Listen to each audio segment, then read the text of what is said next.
Bonsoir Marie, le compte à rebours est lancé, il reste un peu plus de 24 heures pour trouver un accord et les discussions n'ont pas encore abouti.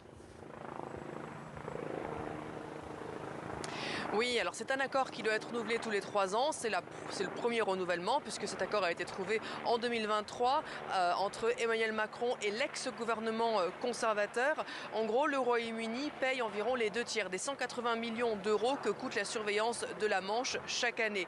Ces fonds servent à déployer des agents, mais aussi des drones et des radars. Le empêcher les personnes sur titre de séjour à entamer une traversée dangereuse de la Manche pour rejoindre l'Angleterre. Malgré tout, le nombre de traversées frustrées n'est pas suffisant selon Londres. L'an dernier, 41 000 personnes ont traversé la Manche pour rejoindre l'Angleterre sur les embarcations de fortune contre 2900 en 2023. Donc Londres veut conditionner le versement de l'argent à des résultats. En gros, la France ne recevrait des financements que si elle parvient à bloquer un certain pourcentage de traversées. Ce pourcentage n'a pas été révélé par les négociateurs. La sécurité des personnes à bord de ces embarcations petites et souvent suroccupées est une obligation légale de la France. Les autorités disent donc qu'elles ne peuvent pas agir en toutes circonstances.